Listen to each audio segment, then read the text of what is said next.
Right. There we go. Hello, everyone. Hello, and welcome to this very marvelous Monday. My name is Amy Ward, and we are back with our second installment of Portland Cocktail Week and USBG's Make It Mobile programming, sponsored by Kettle One Vodka. We also have another program that will be taking place after our Make It Mobile education is complete, and that is called Masterful Management. Applications for this immersion experience will close on Wednesday. And you can find that application at pdxcw.com/masterful management. So I definitely encourage everybody to go ahead and sign up for that. Today, for our Make It Mobile programming, we have with us one of the District of Columbia's hardest working community leaders, bartenders, and entrepreneur. And I'm going to say we call it like bartrepreneur. If we can make that a word, I don't know. Andra AJ Johnson. AJ is here with us today to talk about how to create a viable pop-up and even a long-term concept in today's rapidly changing financial and social climate. AJ, thank you so much for being here. Thank you. And great to see you, Amy. Always, as always. One of my favorite people. Same. So tell us everything. You are somebody who has done more work than a lot of people I know in the last year, in addition to your own normal bartending and running a bar program work. But you have created a series of successful pop-ups and initiatives within the DC community. So we're very excited to learn from you, your good things, your bad things, your mottos, your mantras, and everything in between. Yeah, thank you. So I think, especially now, and we're kind of coming out of this sort of like COVID bog down, right? It's now we're thinking about ways like, hey, I've been doing this or picking up work here or picking up work there and doing all of this bar prep and work and creation. And a lot of us are doing that for other people. And I think in this mode and in this time, a lot of our bartending community, at least here in DC, a lot of people have said, you know what? I can do this. I can figure out a way to make this work. And when it comes to DC specific things, and of course we can talk about sort of the broader scheme of how liquor control laws work and things like that. But DC has always been seen as the Wild Wild West. So here it's always been, hey, if you can get it here, we can definitely make sure that we can get some products out for you. And we have a lot of help. And that is one thing that sort of prompted me to just sort of go for it in terms of creating programs like Back to Black, or doing the cocktail fundraiser with D&B Black Restaurant Week last year, with 10 to 1 Rum and with Capo Italian Deli. It was one of those things where I felt a necessity and a hole was there, not just from what I was getting from my own job and the fulfillment I was getting in there, but also what I was seeing in my community. And I think that was the why. And so when we start thinking about sitting down and packaging things on our own and putting our name and our stamp on it, you start with the most basic of things. And it's not necessarily a branding. It's not necessarily a gimmick. What it is actually your why. Why do you want to do this? And it can be something extremely instinctual, right? I mean, as bartenders, we create classic cocktails, we create riffs on those cocktails, then we start experimenting with our own syrups and our own things, and we go down the line, and there's always a why there.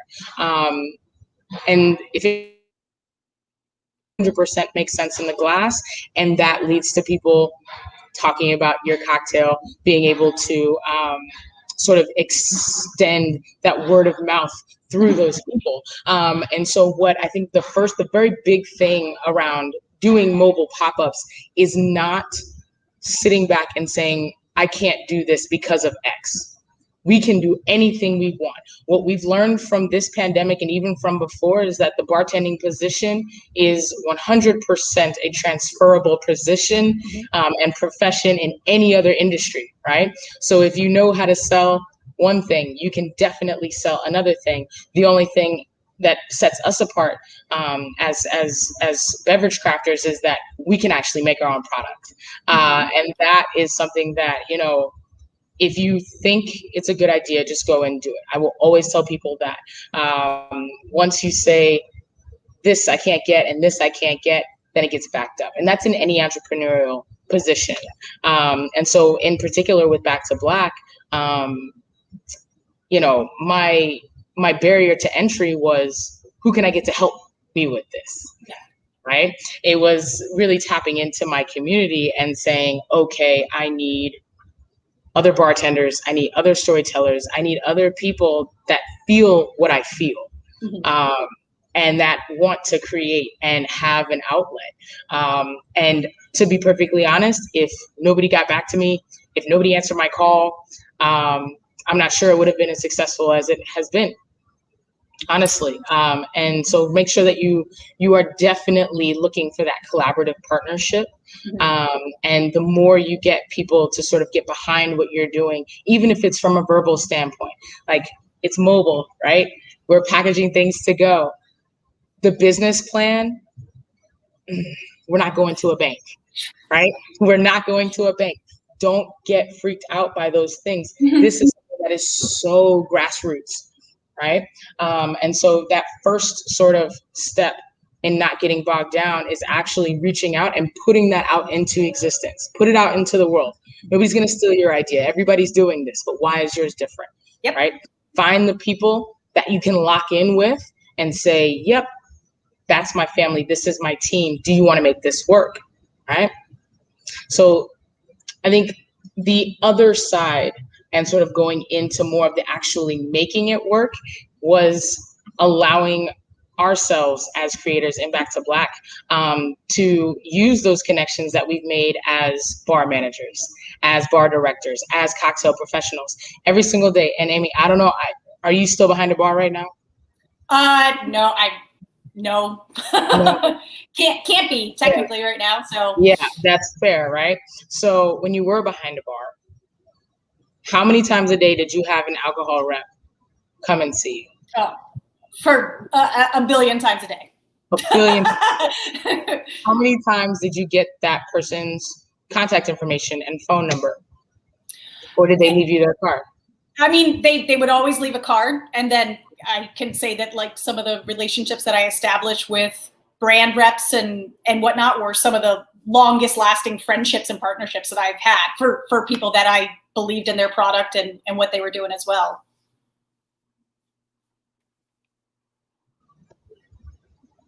Okay, there you are.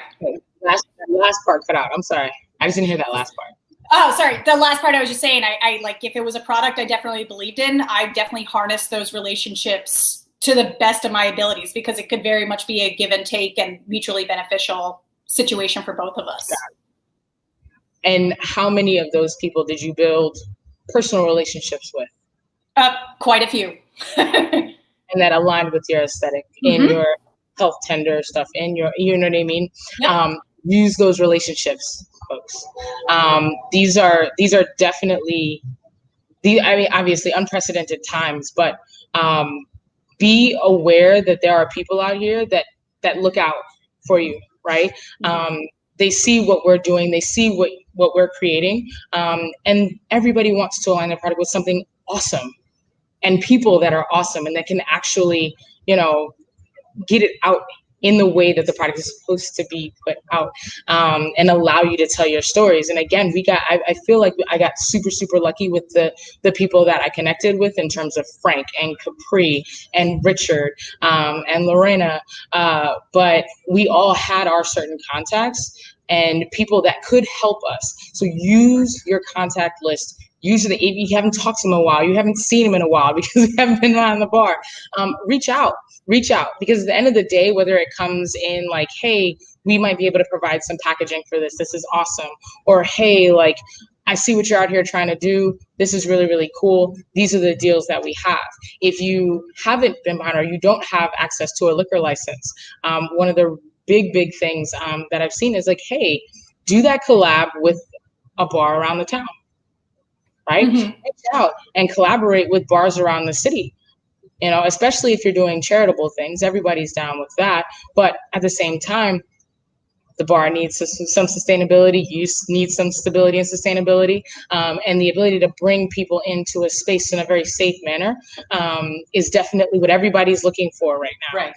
So don't be afraid to reach out to your connects and your contacts because they will be there to support 100%. With that said, I think that kind of flows into the first point of making sure that your story and who you are aligns with what you're actually trying to do. Every single person that can sell alcohol is just trying to get the alcohol out the door because cost percentage on alcohol is fantastic, right? Food costs soared. I think as of right now, like you're looking at sort of that 1-to-1. Are you making at least 50% food costs? Great. But we're getting back to that point right now, especially in the liquor world where, it's not necessarily all about the deal. Like, we got to get this out of here for $6. Like we're going back to like standard cocktail pricing right now. And that allows for a little bit of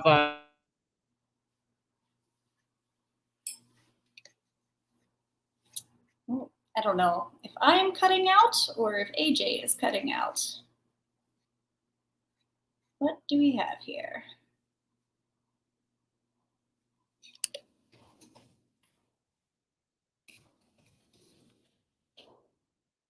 All right. Okay, there we go.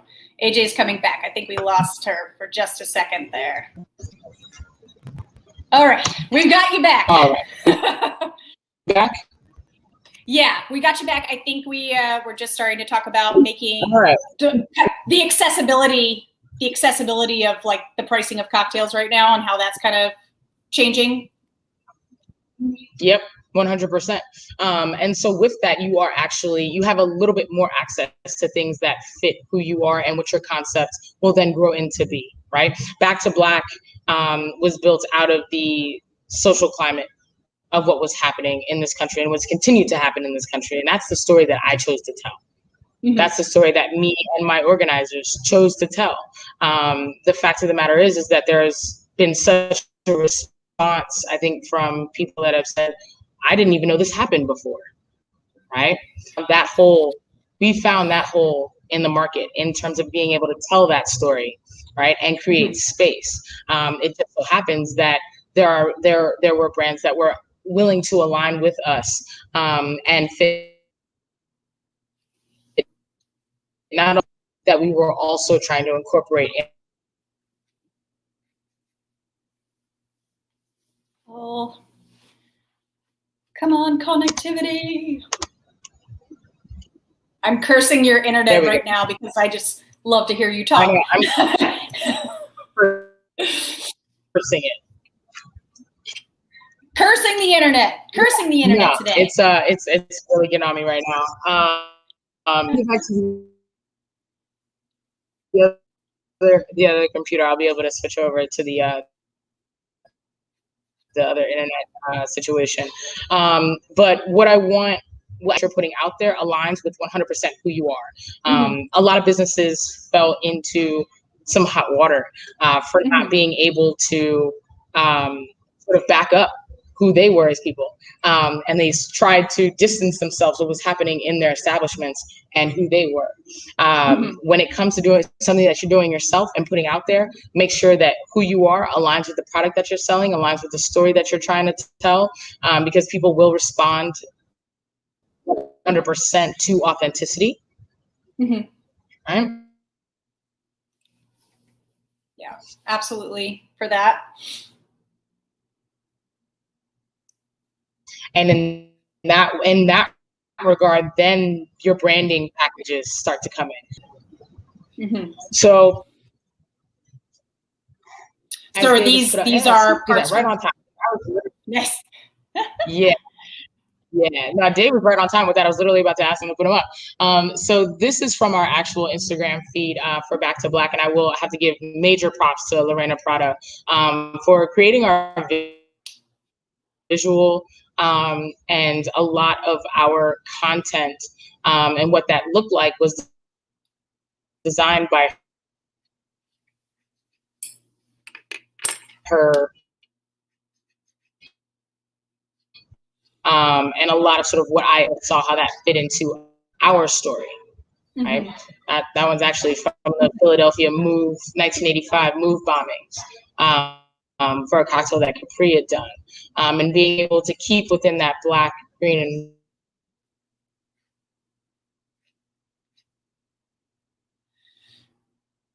I know we're having a touch of connectivity issues here with AJ. So right now what we're seeing is a different series of the Back to Black pop-up that she put together with her partners throughout the summer, or it's been longer than the summertime. So we'll wait for her to get back up here. I think also something I really want to connect is that this is very much a global issue that she was addressing, but kept it in a very local stance and was still wildly successful, because these were people within the DC community that made this as incredibly impactful as it was. This is awesome. Trying to hopefully get AJ back here. I don't want to do any injustice to how incredible this was. So I think so far we can be sure of ourselves to say that if you have an idea, you need to go forward with it. If it's something that aligns with your values, absolutely go forward with it. Find the people that have the same values that align with you. Find the brands that have the same values that align with you. Again, while waiting for AJ to come back, like one of the brands that has been one of my sponsors from day one, or one of my biggest partners, has been Ketel One, and that's been fantastic. So it's really a matter of finding those partnerships that you can connect with, and being able to carry those through to any kind of programming you are trying to put together, whether it is this mobile programming, mobile pop-ups, or health stuff like what I do.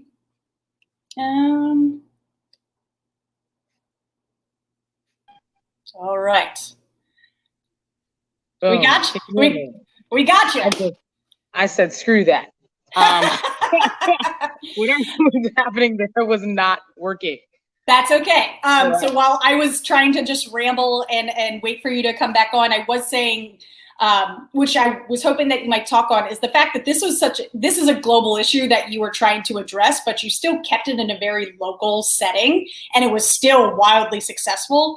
And I think it's important for people to understand that they don't have to like do something that reaches the entire country immediately. If they start at the local level, like you're still going to make a huge impact and can kind of expand from there.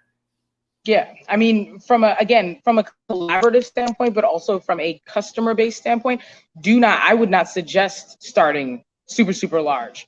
It's feasibly impossible. I mean, there was a moment there where like literally the post office was shut down, right? Like, how are you supposed to ship these things? How are you supposed to do this and do that and blah, blah, blah. And then especially if you're doing liquor sales, right?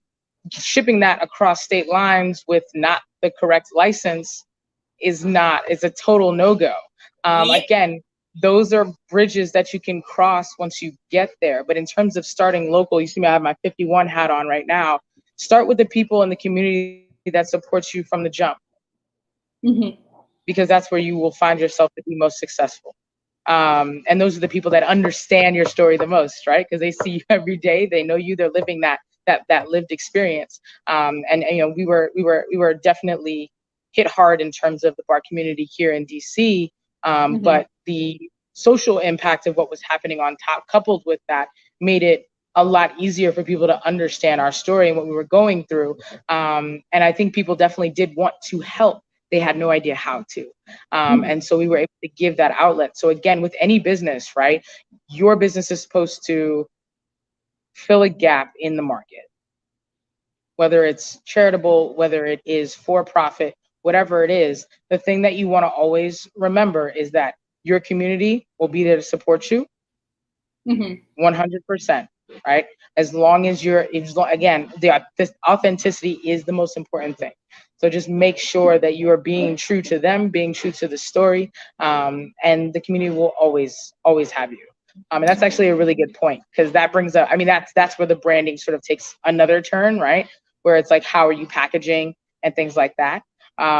Make sure that your stuff is, we definitely had to go through a lot of things with the packaging. Obviously we can't give cocktails like that during a pandemic, and it's a go setting, but making sure that you're still able to convey like these redacted lines that you see here was on everything that we did. We had hats, we had shirts. We sort of branded it in a way where you could be walking down the street and somebody recognizes that's what that is. And it was really just a beautiful thing to see, and it's kind of grown into its own sort of thing. What I would also say in regards to that, before I get to the third point, is don't limit yourself to just your cocktails. Your branding is just as important. And a lot of what we were able to do to support our next pop-ups and moving forward was by creating merchandise and being able to create things that people could take with them that were tangible and would last a lot longer than a cocktail would. So they would always remember that experience. They were a part of that community, even if they didn't live in DC.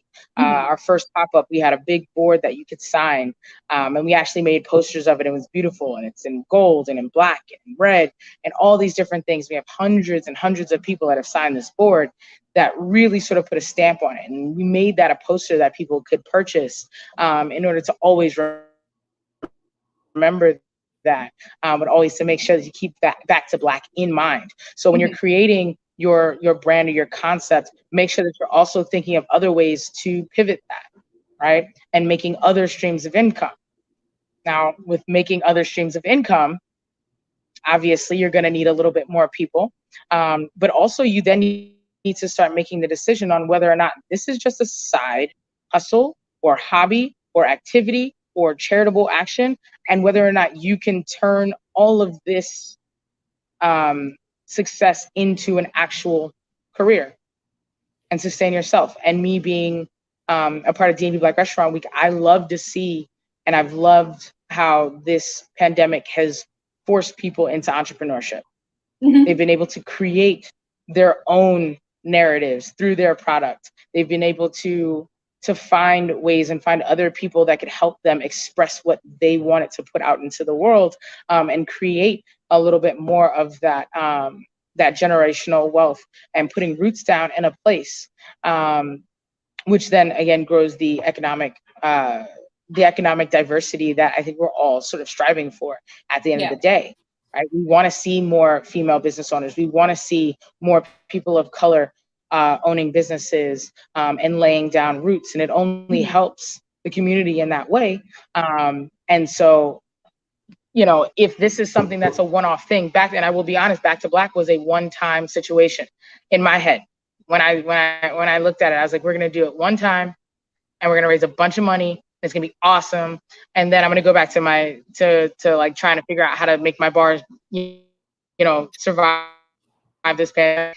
And people missed it.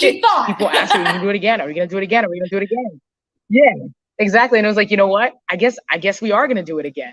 I guess we can do some good. I guess what we did was helpful. Was made a difference, made an impact.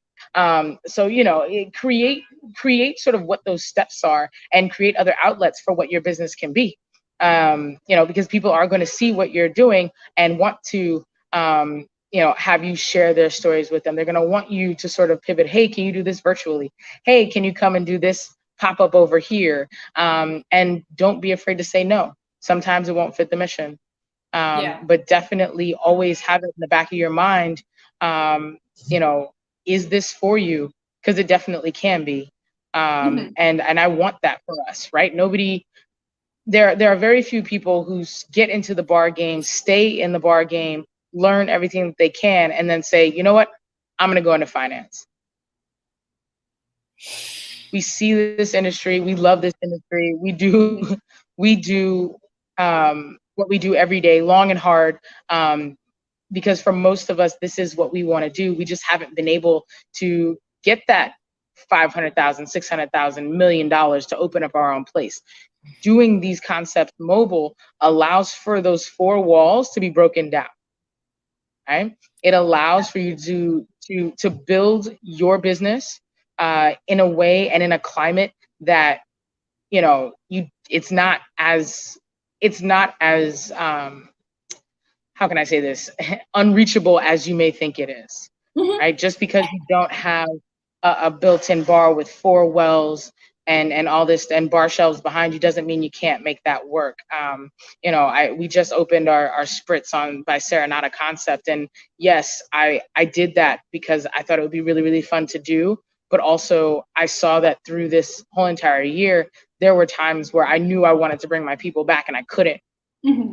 And by doing something that not only was on wheels, but we could also make safe and do to go cocktails out of, creates another avenue of revenue for us. Yeah.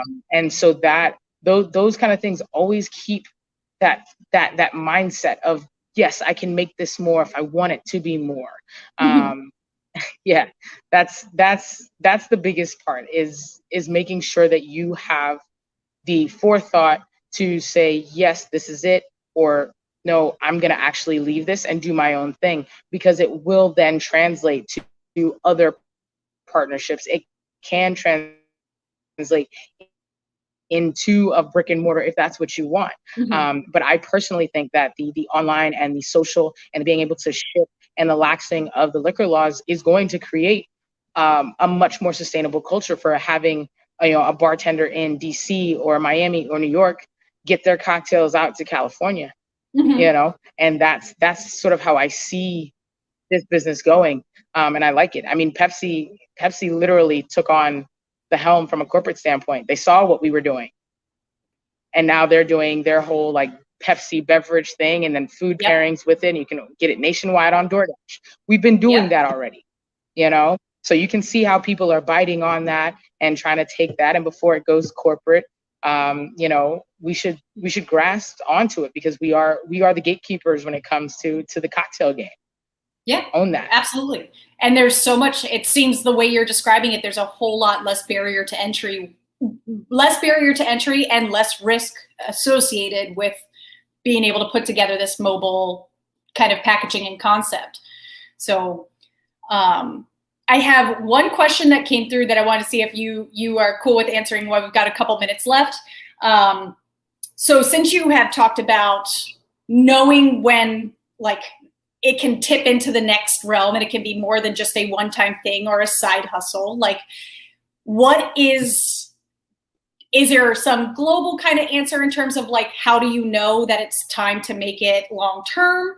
And also, how do you balance the two of like what you do, which is also extreme? Yeah. So this is the question that's popping up, but like, how do you balance what you're doing in terms of like running a pretty substantial bar program and doing the pop-up on the same time? So I will say I have a very difficult time balancing both. 100%. I have to be super, super honest about that. I think that there's a time, if my bar wasn't doing very well, then I would have to start looking at Back to Black as like more of my full-time situation. I think I wanted to keep it going is what prompted the merch.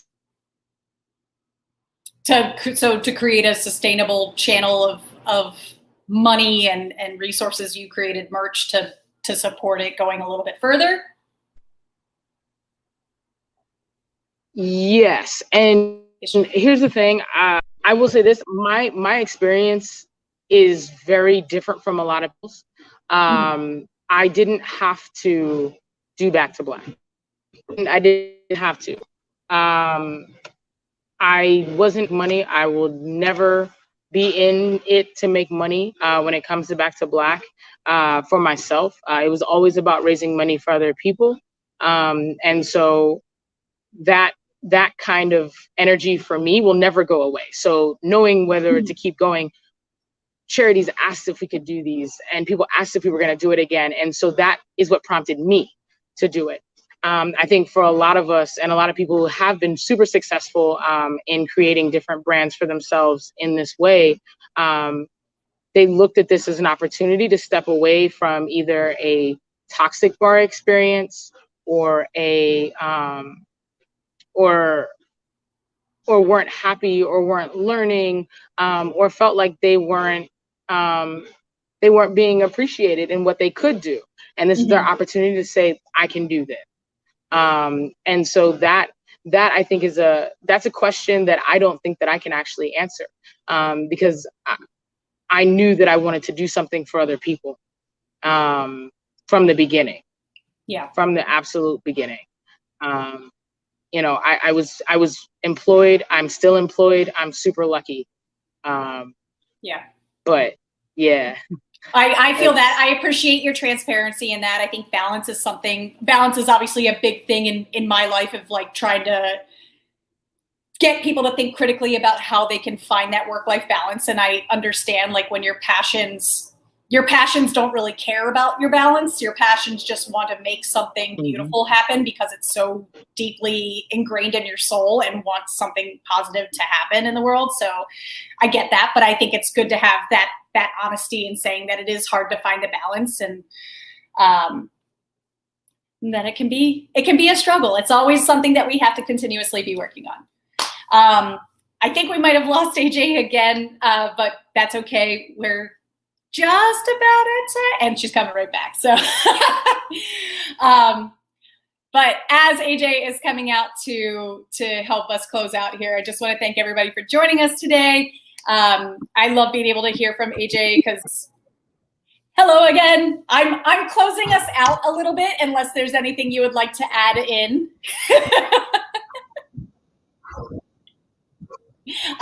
Okay. First of all. I love you. What the heck? No, the only thing that I have to say is reach out to me, honestly. Again, my experience has been not the same as a lot of people's.